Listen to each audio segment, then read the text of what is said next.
പെരുന്തച്ചൻ തിരക്കഥയുടെ മൂന്നാം ഭാഗത്തിൽ നമ്മളിന്ന് ചർച്ച ചെയ്യാൻ ഉദ്ദേശിക്കുന്നത് മലയാള സിനിമയുടെ ഒരു ചരിത്ര അവലോകനമാണ്. 1895 ലൂമിയർ സഹോദരന്മാർ പാരീസിൽ ആദ്യത്തെ ചലച്ചിത്ര പ്രദർശനം നടത്തുന്നത്. പിന്നീട് 1897 ഇന്ത്യയിലും ഒരു ചലച്ചിത്രം നിർമ്മിക്കപ്പെട്ടു. ലൂമിയർ സഹോദരന്മാർ 1895 നിർമ്മിച്ച ചലച്ചിത്രം ഒരു വർഷത്തിന് ശേഷം ഇന്ത്യയിൽ പ്രദർശിപ്പിക്കുകയുണ്ടായി. പിന്നീട് 1897 നമ്മുടെ ഇവിടെ, അതായത് ഇന്ത്യൻ ഭാഷയിൽ ഒരു ചലച്ചിത്രം നിർമ്മിക്കപ്പെട്ടു. അത് ഹരിചന്ദ്ര സഖാറാം വഡ്വഡക്കർ എന്ന് പറയുന്ന ആളായിരുന്നു അതിന് മുൻപന്തിയിലുണ്ടായിരുന്നത്. അദ്ദേഹത്തിൻ്റെ ഇന്ത്യൻ ടോപ്പിക്കൽസ് എന്നായിരുന്നു ആ ചലച്ചിത്രം. കഥയ്ക്കൊന്നും പ്രാധാന്യം ഉണ്ടായിരുന്നില്ല. ഇന്ത്യയുടെ സാംസ്കാരികമായ കാര്യങ്ങളെല്ലാം പറയുന്ന അതിൻ്റെ പ്രമേയത്തിൽ ഊന്നി നിന്നുകൊണ്ടുള്ള ഒരു ചിത്രമായിരുന്നു ഇന്ത്യൻ ടോപ്പിക്കൽസ് എന്ന് പറയുന്ന ആദ്യത്തെ ചിത്രത്തിൻ്റെ മാതൃക എന്ന് പറയുന്നത്. 1913 ദാദാ സാഹിബ് ഫാൽക്കെ, നമുക്കറിയാം ഇന്ന് അവാർഡിൻ്റെ മേഖലയിലൊക്കെ അദ്ദേഹത്തിൻ്റെ പേരിലാണ് അവാർഡ് കൊടുക്കുന്നത്, ഫാൽക്കെ അവാർഡുകൾ. 1913 ഫാൽക്കെയുടെ നേതൃത്വത്തിൽ രാജാ ഹരിചന്ദ്ര എന്ന ഒരു ആദ്യ കഥാചിത്രം പുറത്തിറങ്ങി. അപ്പോൾ കഥയുടെ അടിസ്ഥാനത്തിൽ സിനിമ നിർമ്മിക്കപ്പെട്ട ആദ്യത്തെ ചിത്രമാണ് ദാദാ ഫാൽക്കെയുടെ രാജാ ഹരിചന്ദ്ര എന്ന് പറയുന്ന പുരാണ കഥയെ ആസ്പദമാക്കിക്കൊണ്ട് നിർമ്മിക്കപ്പെട്ടത്. ഓക്കെ, 1927 അമേരിക്കയിലെ വാർണർ ബ്രദേഴ്സ് അവരുടെ നേതൃത്വത്തിൽ ജാസ് സിംഗർ എന്ന് പറയുന്ന ആദ്യത്തെ ശബ്ദചിത്രം അമേരിക്കയിൽ പ്രദർശിക്കപ്പെട്ടു. അമേരിക്കയിലാണ് ആദ്യത്തെ ശബ്ദചിത്രം, ലോകത്തെ ആദ്യത്തെ ശബ്ദചിത്രം ജാസ് സിംഗർ അമേരിക്കയിലെ വാർണർ ബ്രദേഴ്സിൻ്റെ നേതൃത്വത്തിലാണ് ഇത് രംഗപ്രവേശം ചെയ്യുന്നത് 1927. ഓക്കെ, 1930 പ്രദർശനത്തെ മലയാളത്തിലെ ആദ്യ ചലച്ചിത്രം നമ്മൾ ഇന്നലെ പറഞ്ഞിരുന്നു.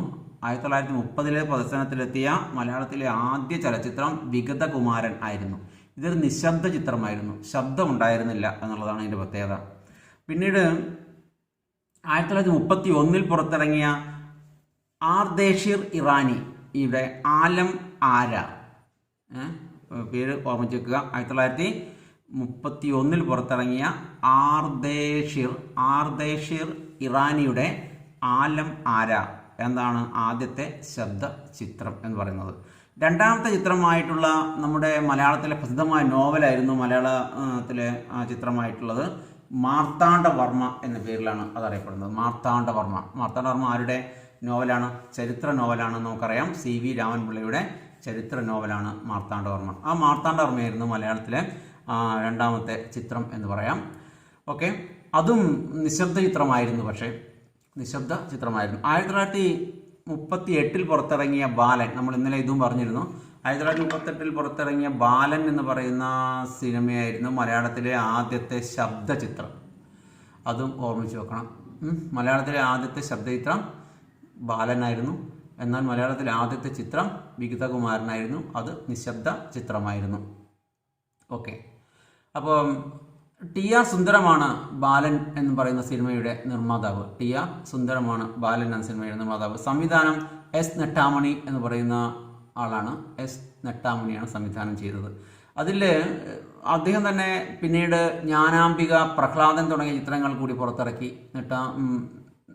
നെട്ടാമണി, ജ്ഞാനാംബിക, പ്രഹ്ലാദൻ. പക്ഷേ അത് അത്ര തന്നെ എല്ലാം പുരാണ കഥയെ ആസ്പദമാക്കി അദ്ദേഹം തയ്യാറാക്കിയ ചലച്ചിത്രങ്ങളായിരുന്നു. ഓക്കെ, 1948 കുഞ്ചാക്കോയും സുഹൃത്തുക്കളും ചേർന്ന് ആലപ്പുഴയിൽ ഉദയ സ്റ്റുഡിയോ സ്ഥാപിച്ചു. സിനിമാ ചരിത്രത്തിലെ ഏറ്റവും വലിയ ഒരു വഴിത്തിരിവായി മാറിയ സ്റ്റുഡിയോ ആണ് ഉദയ സ്റ്റുഡിയോ. ഇന്ന് ധാരാളം ഡിജിറ്റൽ സ്റ്റുഡിയോകൾ ഉണ്ടായി. എല്ലാ ടെക്നിക്കലായിട്ട് വളരെയധികം മുൻപന്തിയിലാണ് ലോക സിനിമകളും മലയാള സിനിമയും ഒക്കെ തന്നെ. പക്ഷെ അക്കാലത്ത് മലയാള സിനിമയുടെ ഭാഗധേയത്തെ നിർണ്ണയിച്ചത്, മലയാള സിനിമയുടെ വഴിത്തിരിവ് നിർണ്ണയിച്ച ഒന്നായിരുന്നു 1948 സ്ഥാപിക്കപ്പെട്ട ഉദയ സ്റ്റുഡിയോ എന്ന് പറയുന്നത്. കേരളത്തിൽ സ്റ്റുഡിയോ സൗകര്യം ലഭ്യമായതോടെ കൂടി കൂടുതൽ മലയാളികൾ ഈ രംഗത്തേക്ക് കടന്നു വന്നു. പണം മുടക്കാൻ തയ്യാറായി എന്നുള്ളതാണ്. ആദ്യകാല ഇന്ത്യൻ സിനിമയിൽ നേരത്തെ പറഞ്ഞതുപോലെ തന്നെ പുരാണ കഥകൾക്കായിരുന്നു പ്രാധാന്യം. പുരാണ കഥകളെ വ്യക്തമായ കഥ ഉണ്ടായിരുന്നത് കൊണ്ട് തന്നെ അതിന് വേഷങ്ങൾ മാത്രം നടത്തിക്കൊണ്ട് എന്തായിരുന്നു പെട്ടെന്ന് അതേപടി ആവിഷ്കരിക്കാൻ കഴിഞ്ഞിരുന്നു എന്നുള്ളതുകൊണ്ട് പുരാണ കഥകളായിരുന്നു അക്കാലത്ത്. പിന്നെ ഭക്തിയുടേതായിട്ടുള്ള ഒരു തരംഗം നിലനിന്നിരുന്നത് കൊണ്ടും ആയിരിക്കാം അതിന് കാരണമായത്. അപ്പോൾ എന്നാൽ മലയാളത്തിലാവട്ടെ ആദ്യ ചിത്രങ്ങൾ തന്നെ സാമൂഹിക കാര്യങ്ങൾ കൈകാര്യം ചെയ്തു എന്നുള്ളതാണ്. അപ്പോൾ ഇന്ത്യ സ്വാഭാവികമായിട്ടും ഇന്നും കേരളം അല്പം കൂടി നവോത്ഥാന മൂല്യങ്ങൾ ഉൾക്കൊള്ളുന്ന ഒരു സംസ്ഥാനമായിട്ടാണ് നമുക്ക് അനുഭവപ്പെടുന്നത്. അപ്പോൾ അന്നും എന്താണ് സാമൂഹികമായിട്ടുള്ള വിഷയങ്ങൾക്ക് പ്രാധാന്യം കൊടുക്കുന്ന സിനിമകളായിരുന്നു മലയാളത്തിൽ ഉണ്ടായിട്ടുള്ളത്. ആദ്യത്തെ നമുക്കറിയാം മലയാളത്തിലെ ഒരു മികച്ച ചിത്രം തന്നെയായിരുന്നു ഇത് news paper boy. News paper boy എന്ന് പറയുന്നതിൽ ന്യൂസ് പേപ്പർ ബോയ് എന്നുള്ള പേരിനെ കുറിക്കുന്നത് പോലെയല്ല, ഉള്ളിൽ ക്ഷയരോഗമായിരുന്നു വിഷയം. പ്രധാനമായിട്ട് ക്ഷയരോഗത്തിൻ്റെ തീവ്രതയിൽപ്പെട്ട് ഒരു കുടുംബത്തിൽ സംഭവിക്കുന്ന ദുരന്തങ്ങൾ വളരെ ഹൃദയസ്പർശിയായി അവതരിപ്പിക്കുന്ന ഒരു സിനിമയായിരുന്നു ന്യൂസ് പേപ്പർ ബോയ്. മലയാള സിനിമ നേടിയെടുത്ത പ്രശസ്തിക്ക് കാരണം അത് സാഹിത്യവുമായി ബന്ധപ്പെടുത്തിക്കൊണ്ട് സിനിമ മുന്നോട്ട് പോകുന്നു എന്നുള്ളതാണ്. മലയാള സിനിമ എന്തായാൻ കാരണം, ഏറ്റവും പ്രശസ്തമാവാൻ കാരണം എന്നുള്ളതാണ്. അപ്പോൾ സിനിമ എന്ന് പറയുന്നത് കേവലം ഒരു എൻ്റർടൈൻമെൻറ്റ് എന്നതിൽ നിന്ന് ഉപരിയായി അതൊരു സാഹിത്യ നിർമ്മിതിയായിട്ട് മാറി എന്നതുകൊണ്ട് കൂടുതലായിട്ട് സിനിമ എന്തായി പ്രശസ്തമാവാൻ തുടങ്ങി എന്നുള്ളതാണ്. അപ്പോൾ അത് നിങ്ങൾ ഓർമ്മിച്ച് വെക്കണം.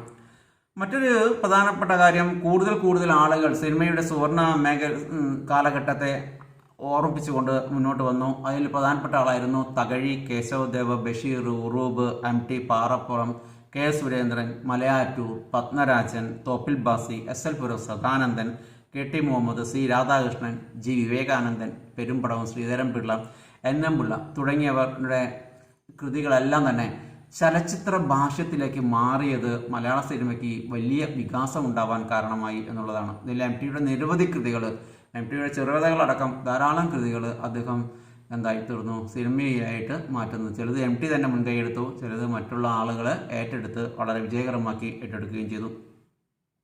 ഓക്കെ, മലയാള സിനിമയിൽ ആദ്യകാലത്ത് ദൃശ്യപരമായ വ്യാഖ്യാനത്തിന് പ്രാധാന്യം കൊടുത്തിരുന്നില്ല. ആദ്യകാലത്ത് സംഭാഷണ രചനയിലായിരുന്നു അവരുടെ ശ്രദ്ധ. ആ സംഭാഷണമാവട്ടെ നാടകീയവുമായിരുന്നു. നാടകീയം എന്ന് പറഞ്ഞാൽ നാടകത്തെ സംബന്ധിച്ചെന്ന വാക്കിനർത്ഥം. അപ്പം നാടകീയം എന്ന് പറഞ്ഞാൽ അത്ര ഒരു അല്പം കൃത്രിമം നിറഞ്ഞ തരത്തിലുള്ള സംഭാഷണമായിരുന്നു ആദ്യകാലത്ത് ഉണ്ടായിരുന്നത്. നമുക്കറിയാം, പഴയകാല സിനിമകളൊക്കെ എടുത്ത് നോക്കിയാലോ എന്താണെന്ന് നമുക്കറിയാം. ആ സിനിമയും ഇന്നത്തെ കാല സിനിമയും തമ്മിൽ തട്ടിച്ച് നോക്കുമ്പോൾ അതിൻ്റെ കഥയുടെ കാര്യമല്ല പറയുന്നത്, അതിലെ സംഭാഷണവും പിന്നെ സംഭാഷണത്തിലൊക്കെ നാടകീയമുണ്ട്. അച്ഛ മക എന്ന് വിളിക്കുന്ന തരത്തിലുള്ള നാടകത്തെക്കുറിച്ച് പരിഹസിച്ചുകൊണ്ട് പഴയ ആളുകൾ പറയുന്നത് പോലുള്ള സംഭാഷണങ്ങളോടാണ് കൂടുതൽ അടുപ്പം അന്നത്തെ സിനിമകളിലെ സംഭാഷണങ്ങൾക്ക് ഉണ്ടായിരുന്നത്. നാടകരംഗത്തു നിന്ന് വന്ന കലാകാരന്മാർ തങ്ങളുടെ രീതി സിനിമയിലും പ്രയോഗിച്ചതാണ് ഇതിന് കാരണമായിരുന്നത്. പ്രശസ്ത നടന്മാരൊക്കെ തന്നെ അവരുടെ താവഴി എന്ന് പറഞ്ഞാൽ നാടകത്തിലൂടെ വരികയും എന്നിട്ട് ആ പരിചയമാണ് സിനിമയിലേക്ക് അവർ മുതലാക്കി വെച്ചതും എന്നതുകൊണ്ട് നാടകീയമായി പോയി സിനിമയിലെ സംഭാഷണങ്ങൾ എന്ന് നമുക്ക് പറയാൻ കഴിയും.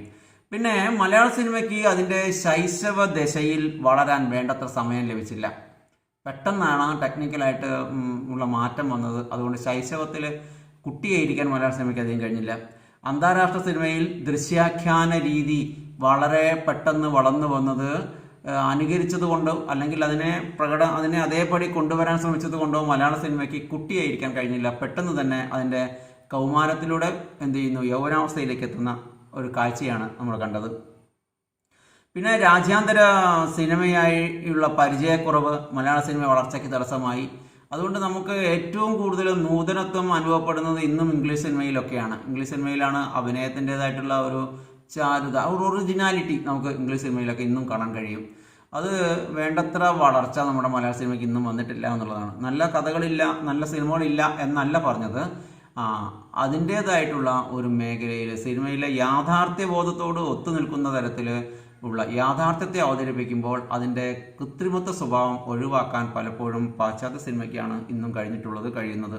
നമ്മൾ ആ മേഖലയിലേക്ക് എത്തുന്ന ചില സിനിമകളുണ്ട്. ഇപ്പം നമ്മൾ അതിൻ്റെ റിയലിസം കൂടുതൽ ഭംഗിയായിട്ട് അവതരിപ്പിക്കുന്നുണ്ട് പല സിനിമകളിൽ. ഇപ്പം ന്യൂ ജനറേഷൻ സിനിമകളിലൊക്കെ കുറേ കൂടി റിയലിസം നല്ല ശക്തമായ ഭാഷയിൽ കടന്നു വരുന്നുണ്ട് എന്നുള്ളത് പോയത് കൊണ്ടല്ല ഞാൻ അങ്ങനെ പറയുന്നത്.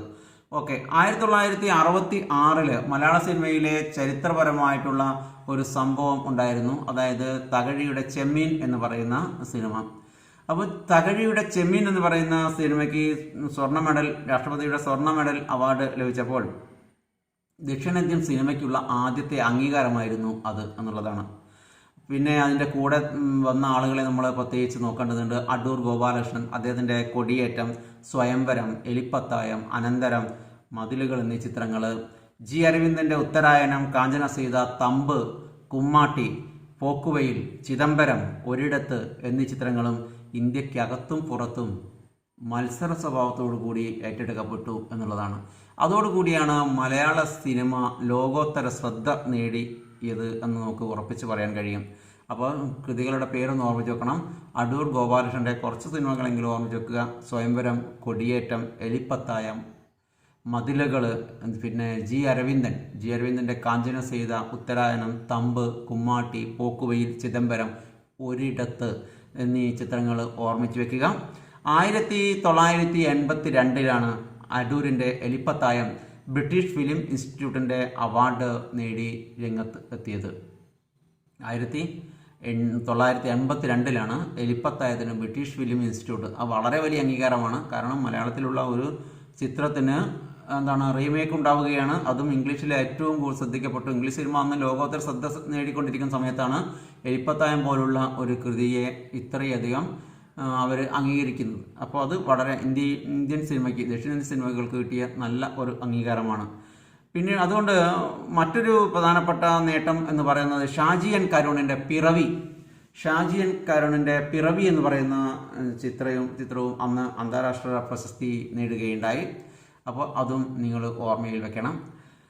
പിന്നെ ജോൺ എബ്രഹാം എന്ന് പറയുന്ന സിനിമ, നമ്മൾ ഇന്നലെ പറഞ്ഞു, തൻ്റെ തിരക്കഥ ഒരു പോക്കറ്റിൽ ഒതുക്കി വെച്ച് കൊണ്ടു നടക്കുന്ന സംവിധായകനാണ് ജോൺ എബ്രഹാം. അദ്ദേഹത്തിൻ്റെ ഒരു കൃതി സിനിമകൾ ഓർമ്മിച്ച്, ചെറിയാച്ചൻ്റെ ക്രൂരകൃത്യങ്ങൾ, അടൂർ ബാസിയാണ് തോന്നുന്നത് അതിൽ അഭിനയിച്ചത്.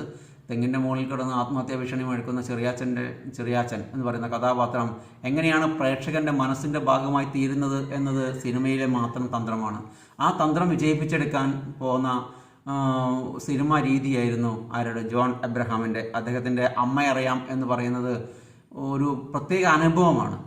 നമ്മൾ അതുവരെ പരിചയിച്ച ഒരു ആസ്വാദന ശീലമല്ല ഇത് ജോൺ എബ്രഹാമിൻ്റെ ഫിലിം നമ്മളുമായിട്ട് പങ്കുവെക്കുന്നത്. അപ്പോൾ ഇന്ത്യൻ സിനിമ അതുവരെ പിന്തുടർന്ന് പോകുന്ന ചില കീഴ്വഴക്കങ്ങളെ അദ്ദേഹം ആകെ കണ്ടതായി പോലും മറച്ചില്ല. അതിന് തകിടം മറക്കുന്ന തരത്തിലായിരുന്നു ജോൺ എബ്രഹാമിൻ്റെ ആസ്വാദന രീതി അല്ലെങ്കിൽ ചലച്ചിത്ര ഭാഷ്യം അദ്ദേഹം എഴുതി വെച്ചത് എന്നുള്ളത് കൊണ്ട് സിനിമാ ചരിത്രത്തിലെ ജോൺ എബ്രഹാമിൻ്റെ പേര് ഒരിക്കലും മായാത്ത തരത്തിൽ നമ്മൾ ഓർമ്മിക്കും എന്നുള്ളതാണ്. പിന്നെ അതേപോലെ തന്നെ KG ജോർജ്, അദ്ദേഹത്തിൻ്റെ സ്വപ്നാടനം, GS പണിക്കരുടെ ഏകാകിനി, PA ബക്കറിൻ്റെ കബനി നദി ചുവന്നപ്പോൾ തുടങ്ങിയ സിനിമകളെല്ലാം തന്നെ പ്രമേയത്തിലും അവയുടെ അവതരണത്തിലും വ്യത്യസ്തത പുലർത്തുന്നവയായിരുന്നു. അത് ഓർമ്മയിൽ വെക്കേണ്ടതുണ്ട്. ചിലപ്പോൾ നിങ്ങൾ വൺ വേർഡ് ഇല്ലെങ്കിലും 2 മാർക്കിനായിട്ട് ചോദിച്ചേക്കാൻ സാധ്യതയുണ്ട്. KG ജോർജിൻ്റെ പിന്നെ സ്വപ്നാടനം, GS പണിക്കരുടെ ഏകാകിനി, ഈ കൃതികൾ ചിലപ്പോൾ ചോദിച്ചേക്കാൻ സാധ്യതയുണ്ട്. അപ്പോൾ തന്നെ കബനി നദി ചുവന്നപ്പോൾ അത് നല്ല ഒരു രാഷ്ട്രീയ പശ്ചാത്തലത്തിൽ എഴുതപ്പെട്ട ഒരു നല്ല ഒരു ചലച്ചിത്രമാണ്. അത് PA ബക്കറിൻ്റെതാണ്. അതും നിങ്ങൾ ഓർമ്മിച്ച് വെക്കേണ്ടതുണ്ട്. അപ്പം MTയുടെ തിരക്കഥകളിലേക്ക് MT തിരക്കഥ എഴുതുമ്പോൾ അദ്ദേഹം സ്വീകരിച്ച മാറ്റങ്ങളെക്കുറിച്ചും അതിൻ്റെ രീതികളെക്കുറിച്ചുമാണ് നമുക്ക് ഇനി പറയാനുള്ളത്. നമ്മൾ നോക്കാം. കാണാവുന്ന സാഹിത്യം പോലെ തിരക്കഥ സർഗാത്മക സാഹിത്യമാക്കി തീർത്ത, തിരക്കഥയെ സർഗാത്മക സാഹിത്യമാക്കി സാഹിത്യ സൃഷ്ടിയാക്കി തീർത്ത കലാകാരന്മാരിൽ പ്രധാനിയാണ് MT വാസുദേവൻ നായർ. മനുഷ്യാവസ്ഥകളുടെ വൈവിധ്യപൂർണവും സങ്കീർണവുമായ നിരവധി മേഖലകൾ MT തിരക്കഥയിൽ കാണിച്ചു തന്നു. മനുഷ്യാവസ്ഥയുടെ വൈവിധ്യപൂർണമായ അവസ്ഥകൾ. അപ്പോൾ നമുക്ക് MTയുടെ നാലുകെട്ടായാലും MTയുടെ നിർമാല്യമായാലും ഏത് സിനിമയിലും നമുക്ക് അതുവരെ പരിചയിച്ച നമ്മുടെ ഉള്ളിൽ നിന്ന് നമ്മൾ മറന്നു പോയതോ അല്ലെങ്കിൽ നമുക്ക് കൈമോശം വന്നു പോയതോ ആയ ചില ഭാവങ്ങൾ, ഇത് മനുഷ്യൻ്റെ ഭാവമായിരുന്നു എന്ന് തോന്നിപ്പിക്കുന്ന തരത്തിലുള്ള ചില കാര്യങ്ങൾ MTയുടെ സിനിമ കാണുമ്പോൾ നമുക്ക് തോന്നിപ്പോകും. നിർമാല്യം ഒരു മനോഹരമായ സിനിമയാണ്. അതേസമയം അതിൻ്റെ അകത്ത് ഒട്ടനവധി പ്രശ്നങ്ങളും അദ്ദേഹം ഉന്നയിക്കുന്നുണ്ട് അല്ലേ. അത് കാണുമ്പോൾ വല്ലാത്ത അസ്വസ്ഥതയുണ്ടാവും. അപ്പം നാടകത്തിനും സാഹിത്യത്തിനും അപ്പുറത്തേക്ക് സിനിമയ്ക്ക് ഒരു ശൈലിയും വ്യാകരണവും ഉണ്ട് എന്ന് മലയാളത്തിൽ പഠിപ്പിച്ച ആളാണ് ആര്? MT വാസുദേവൻ നായർ. മലയാളത്തിന് അതായത് സാഹിത്യത്തിൽ മാത്രമല്ല സിനിമയ്ക്കും ഒരു ശൈലിയുണ്ട് എന്ന് മനസ്സിലാക്കി തന്ന ആളാണ് MT എന്ന് പറയുന്ന സാഹിത്യകാരൻ. MTയുടെ തിരക്കഥകളുടെ സർഗാത്മകത എന്ന ലേഖനത്തിൽ ഡോക്ടർ അരവിന്ദൻ എഴുതിയ MTയെക്കുറിച്ച് എഴുതിയ MT തിരക്കഥകളെക്കുറിച്ച് എഴുതിയ പഠനമാണ് MT തിരക്കഥകളുടെ സർഗാത്മകത എന്നുള്ളത്. അതിൽ അദ്ദേഹം പറയുന്നുണ്ട്, ഡോക്ടർ അരവിന്ദൻ പറയുന്നു, MT തിരക്കഥ രചിച്ച ചിത്രങ്ങളെല്ലാം വ്യത്യസ്തമായ ഒരു കാഴ്ചപ്പാട് സൃഷ്ടിച്ചവയാണ്. ദൃശ്യങ്ങളെ ആധാരമാക്കിയുള്ള ആഖ്യാന രീതി പ്രേക്ഷകന് ഒരു പുതിയ അനുഭൂതി നൽകി എന്ന്. ഇതാണ് നമ്മൾ നേരത്തെ പറഞ്ഞത്. അപ്പോൾ ദൃശ്യപരമായ അംശങ്ങൾക്ക് പ്രാധാന്യം കൊടുത്തുകൊണ്ട് നാടകീയമായ അവസ്ഥയിൽ നിന്ന് സിനിമ മോചനം നേടിത്തുടങ്ങി. സിനിമയുടെ നല്ലൊരു ഭാഗം ലൊക്കേഷനുകളിൽ ചിത്രീകരിക്കാൻ തുടങ്ങുകയും ചെയ്തു. കാവുകൾ തുടങ്ങി സ്വാഭാവികതയുള്ള നദീതീരം, നെൽവയലുകൾ, ചരൽ നിറഞ്ഞ വഴികൾ, അങ്ങനെ സ്വാഭാവികതയുള്ള തികച്ചും പ്രകൃത്യാവുള്ള സ്ഥലങ്ങളിൽ വെച്ച് സിനിമ അഭിനയിച്ചപ്പോൾ നടീനടന്മാർ സ്വാഭാവികതയോടെ അഭിനയിക്കാനും തുടങ്ങി. ഒരു കൃത്രിമത്വമില്ലാത്ത അഭിനയ രീതിയാണ് MT സിനിമകളിൽ കാണാൻ കഴിയുക. PN മേനോൻ സംവിധാനം ചെയ്ത MTയുടെ ഓളവും തീരവും മലയാള ചരിത്രത്തിലെ നാഴികക്കല്ലാണ്. MTയുടെ ഓളവും തീരവും അത് സംവിധാനം ചെയ്തത് PN മേനോനാണ്. ഓർമ്മയിരിക്കുക, MTയുടെ ഓളവും തീരവും സംവിധാനം ചെയ്തത് PN മേനോൻ ആണ്. സ്റ്റുഡിയോയിൽ നിന്ന് ചിത്രീകരണം പൂർണ്ണമായും ജനജീവിതത്തിന് നടുവിലേക്ക് അല്ലെങ്കിൽ പ്രകൃതിയിലേക്ക്, വയലകളിലേക്ക് കൊണ്ടുവന്നത് മലയാള സിനിമയ്ക്ക് അതുവരെ ഇല്ലാതിരുന്ന ഒരു ദൃശ്യബോധത്തെ പരിചയപ്പെടുത്താൻ കഴിഞ്ഞു എന്നുള്ളതാണ്.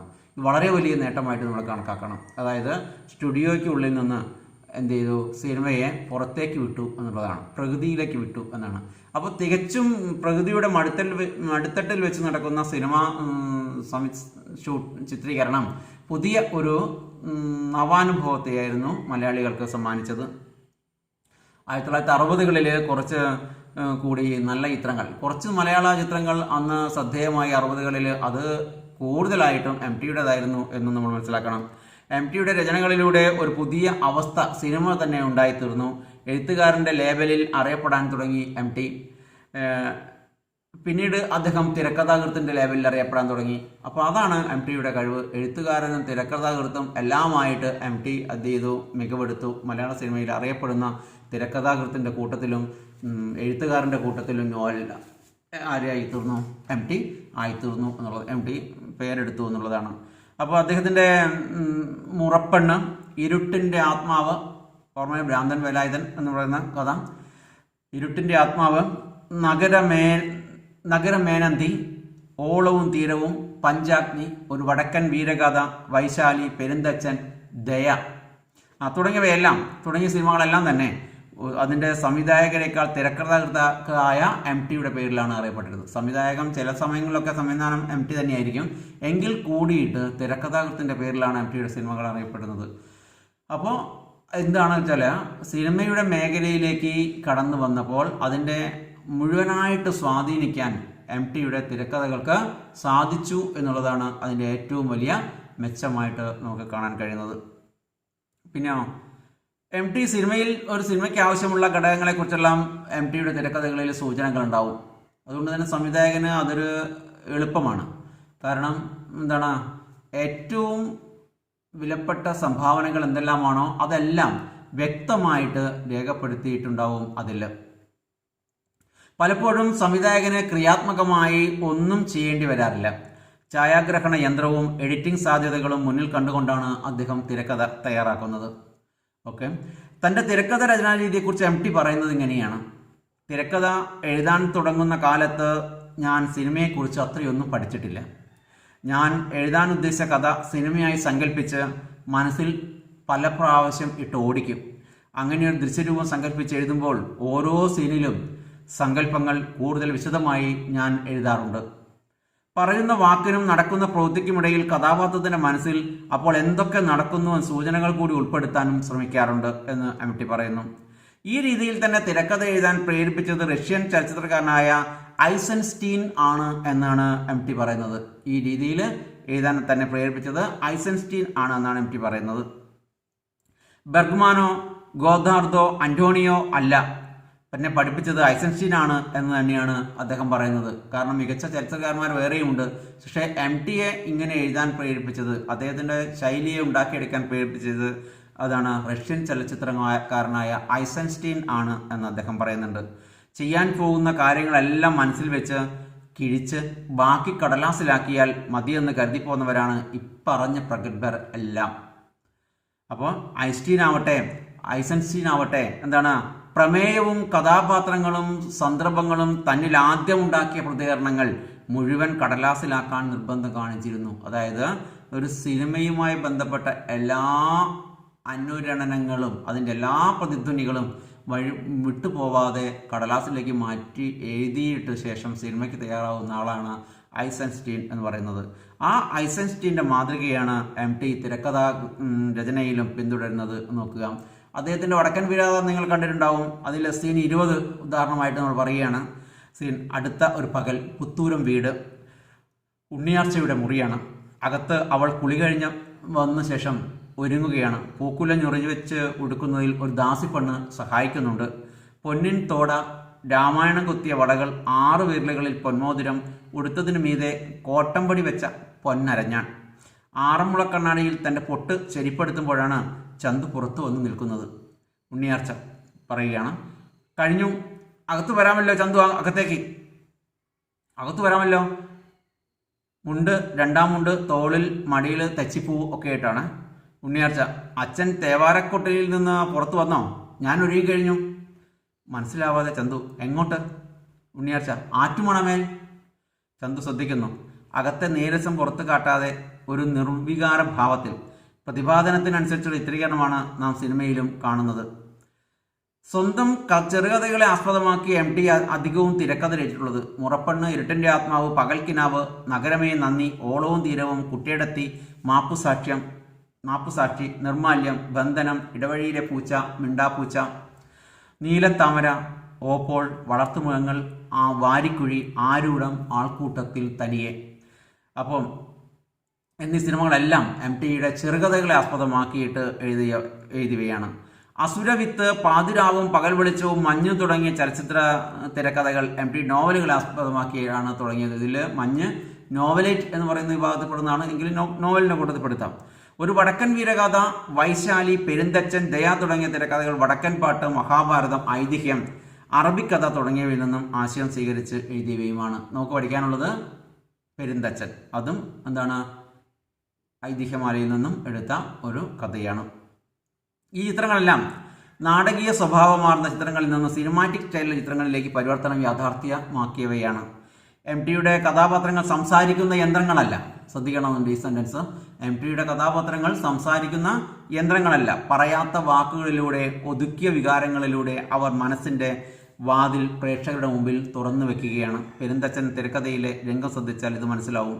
നമ്മൾ പറഞ്ഞിട്ടുണ്ട് ഇന്നലെ, എങ്കിലും കൂടി ശ്രദ്ധിക്കുക. സീൻ 24, രാത്രി സമയം.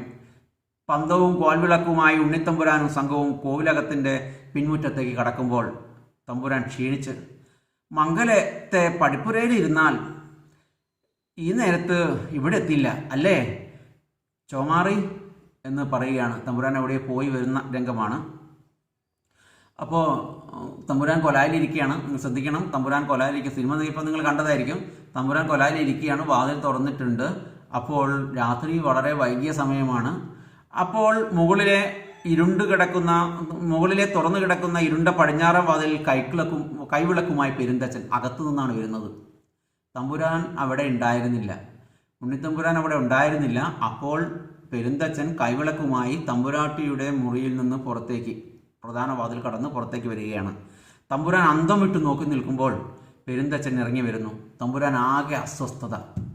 മുറ്റത്ത് നിൽക്കുന്ന തമ്പുരാനെ കണ്ടപ്പോൾ അദ്ദേഹത്തിൻ്റെ മുഖത്ത് ചെറിയൊരു ചമ്മലുണ്ട്. പക്ഷേ അദ്ദേഹം കാര്യം പറയുന്നു. പെരുന്തച്ചൻ പറയുന്നു, ബിംബം തീർന്നാൽ വിളിക്കാൻ പറഞ്ഞിരുന്നു, എപ്പോഴായാലും നല്ല നേരത്തിന് എല്ലാവരും എത്തി എന്ന് പറഞ്ഞ് പെരുന്തച്ചൻ തന്നെ നിഷ്കളങ്കത കാണിക്കുന്നുണ്ട്.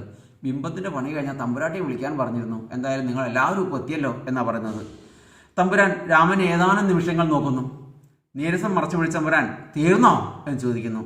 പെരുന്തച്ചൻ വല്ലതും ബാക്കിയുണ്ടോ എന്ന് കാലത്ത് നോക്കിയാലേ അറിയൂ എന്നാണ് പെരുന്തച്ചൻ പറയുന്നത്. എന്നിട്ട് കൈവിളക്കുമായി പെരുന്തച്ചൻ പതുക്കെ പതുക്കെ നടന്നകലുന്നു. മാണി അദ്ദേഹത്തിൻ്റെ ഒരു വൃത്യനായിട്ട് കണക്കാക്കണം. വൃത്യൻ പരിഹാസഭാവത്തിൽ തമ്പുരാനെ കലക്കുന്നത്. കാരണം എന്താണ്, അതിൽ ഒരു വല്ലാത്ത ഒരു വല്ലാതെ കളിയാക്കലുണ്ട്. കാരണം തമ്പുരാൻ അവിടെ ഇല്ലാത്ത സമയത്ത് തമ്പുരാട്ടിയുടെ അന്തഃപുരത്തിൽ കയറാനുള്ള അധികാരം കൊടുത്തിരിക്കുന്നു പെരുന്തച്ചന്. അദ്ദേഹം പോയി വരുമ്പോൾ സ്വാഭാവികമായിട്ടും മറ്റേ ആൾക്ക് ഒരു കളിയാക്കൽ. അപ്പം മാണി തമ്പുരാനോട് ഒന്ന് മയങ്ങാനുള്ള സമയം ബാക്കിയുണ്ട്, തമ്പുരാട്ടി കിടന്നിട്ടുണ്ടാവില്ല. സംഘത്തോട് തിരുമേനിമാർ വരിക. തമ്പുരാൻ ചിന്താമഗ്നൻ. ആ പറഞ്ഞതിലൊക്കെ ഒരു ഇതുണ്ട്. പെരുന്തച്ചൻ ഇപ്പോൾ ഇറങ്ങി പോയിട്ടേ ഉള്ളൂ, തമ്പുരാട്ടി ഇപ്പോൾ കിടന്ന് ഉറങ്ങിയിട്ടുണ്ടാവില്ല, തമ്പുരാനൊന്ന് ഉറങ്ങാനുള്ള സമയമുണ്ട് എന്നാണ്. അപ്പോൾ അതിൽ തന്നെ വളരെയധികം കുത്തുവാക്കുകൾ, മുൾമുന വെച്ച വാക്കുകൾ ഉണ്ട്. പണിപ്പുരയിൽ പെരുന്തച്ചൻ തനിയെ കരിങ്കൽ ബിംബത്തിൻ്റെ മുമ്പിൽ തലമുട്ടിച്ച് പെരുന്തച്ചൻ തെറ്റ് ചിന്തിച്ചത് തന്നെ തെറ്റ്, എന്തിലൊക്കെയോ തെറ്റ് മനസ്സിലുണ്ടായിപ്പോയി എന്നാണ്. അത് ചിന്തിച്ചത് തന്നെ തെറ്റ്. ആത്മപീഡനം പോലെ തല വീണ്ടും ശക്തിയായി മുട്ടിച്ച് തെറ്റ് തെറ്റ് വീണ്ടും പറയുന്നു. അദ്ദേഹത്തിൻ്റെ മാനസികമായിട്ടുള്ള അസ്വസ്ഥതകളാണ് അത് കാണിച്ചിരുന്നത്. തമ്പുരാൻ ദൂരെ യാത്ര പോയ സമയത്ത് അർദ്ധരാത്രി കഴിഞ്ഞ് പെരുന്തച്ചൻ തമ്പുരാട്ടിയുടെ മാളികയിൽ നിന്നും ഇറങ്ങി വരുന്ന ദൃശ്യമാണ് തമ്പുരാനും കൂട്ടരും കാണുന്നത്. അസ്വസ്ഥമായ ദാമ്പത്യമാണ് തമ്പുരാൻ്റേത് ആദ്യവും. കാരണം കൊട്ടാരത്തിൽ തൻ്റെ വീട്ടിൽ ഇല്ലത്ത് തമ്പുരാന് വലിയ ഒരു വിലയൊന്നും ഇല്ല എന്നുള്ളതാണ്. അദ്ദേഹത്തിന് അങ്ങനെ തോന്നിക്കൊണ്ടേയിരിക്കുന്നു എന്നുള്ളതാണ്. അപ്പോൾ തമ്പുരാട്ടിക്കാണ് അവിടെ കോവിലകത്ത് പ്രാധാന്യം എന്നുള്ള തോന്നലുമുണ്ട്. സ്വാഭാവികമായിട്ടും ഇത്തരം സാഹചര്യങ്ങൾ കൂടി കടന്നു വരുമ്പോൾ സംശയം ഉണ്ടാവുക സ്വാഭാവികമാണ്. അത് സിനിമയിൽ വളരെ മനോഹരമായിട്ട് ദാമ്പത്യത്തിൻ്റെ ഈ അസ്വസ്ഥതകൾ വരച്ച് കാണിക്കുന്നതിൽ MT വിജയിച്ചിട്ടുണ്ട്. തമ്പുരാൻ്റെ മനസ്സിലുണ്ടായ അസ്വസ്ഥതകളെ പോഷിപ്പിക്കുന്ന രീതിയിലുള്ള വാക്കുകളാണ് മാണി പറയുന്നത്. പിന്നെ മാണിയുടെ ആ എണ്ണയിൽ വെള്ളം പാരുന്ന, കത്തുന്ന എണ്ണയിൽ വെള്ളം പാരുന്ന സ്വഭാവവും, കരിങ്കൽ ബിംബത്തിൽ തലമുട്ടിച്ച് പെരുന്തച്ചൻ പറയുന്നുണ്ട് തെറ്റ്, ചിന്തിച്ചത് തന്നെ തെറ്റ് തെറ്റ് തെറ്റ് തെറ്റ് എന്ന്. കഥാപാത്രങ്ങളുടെ എല്ലാം ഒതുക്കിയ വാക്കുകൾ ഏറെ വികാരങ്ങളെയാണ് പ്രകടിപ്പിക്കുന്നത്. വലിയ വികാരങ്ങളുടെ ഒരു മേഖല നമ്മൾ മുമ്പിലേക്ക് തരുന്നു. പ്രേക്ഷകൻ കണ്ട കാര്യങ്ങളെക്കുറിച്ചും കാണാൻ പോകുന്ന കാര്യങ്ങളെക്കുറിച്ചും കഥാപാത്രങ്ങളെ കൊണ്ട് പറയിക്കരുത് എന്ന് MTക്ക് നിർബന്ധമുണ്ട്. എല്ലാ കാര്യവും തുറന്നു പറയാൻ പറ്റില്ല. പ്രേക്ഷകന്റെ ഉള്ളിൽ തന്നെ ഒരു ധാരാളം ചോദ്യചിഹ്നങ്ങൾ ഉണ്ടാക്കുന്ന തരത്തിലുള്ള സംഭവ ചിത്രീകരണമാണ് MT അവിടെ നടത്തിയിരിക്കുന്നത്. അപ്പോൾ കണ്ട കാര്യങ്ങൾ, കാണാത്ത കാര്യങ്ങൾ എല്ലാം ഒരു പാൽപ്പായസം പോലെ മനസ്സിലാവുന്നില്ല, മറിച്ച് അതൊക്കെ വീണ്ടും വീണ്ടും ചിന്തനീയമായിട്ടുള്ള ഭാഗങ്ങളായിട്ടാണ് MT അവതരിപ്പിക്കുന്നത്. MTയുടെ രചനകളെല്ലാം തന്നെ പൊതുവെ പറഞ്ഞാൽ അനുഭവത്തിൻ്റെ തീഷ്ണതയുണ്ട്. ആ അനുഭവത്തിൻ്റെ തീഷ്ണത അഭ്രപാളികളിലൂടെ പ്രേക്ഷകരുടെ മനസ്സിലേക്ക് കടന്നു വരുമ്പോൾ സിനിമ ഒരു പുതിയ അനുഭവമായിട്ട്, ഒരു പുതിയ രസനീയമായ ഒരു കലയായിട്ട് മാറുകയാണ് MTയുടെ തിരക്കഥകളിൽ. സാഹിത്യരചന MTക്ക് ഒരു ഹോബിയല്ല. MT തന്നെ പറഞ്ഞിട്ടുണ്ട് ഇത് മറിച്ച് ഇതൊരു വേദനയാണ്. ഇക്കാര്യം കാതികിൻ്റെ പണിപ്പുരയിൽ MT പറയുന്നുണ്ട്. അപ്പം ഇത്രയുമാണ് MTയുടെ തിരക്കഥകളെക്കുറിച്ച് നമുക്ക് പറയാനുള്ളത്. ഇനി നമുക്ക് ഇതിൻ്റെ തിരക്കഥയ്ക്ക് ഉള്ളിലേക്കാണ് കയറാനുള്ളത്. പെരുന്തച്ചൻ എന്ന് പറയുന്നത് അത് അടുത്ത ക്ലാസ്സുകളിൽ നമുക്ക് വരാം. ഓക്കെ, ഈ ഭാഗം ശരിക്ക് കാണുക, എന്നിട്ട് സംശയമുണ്ടെങ്കിൽ ചോദിക്കുക. ഓക്കെ.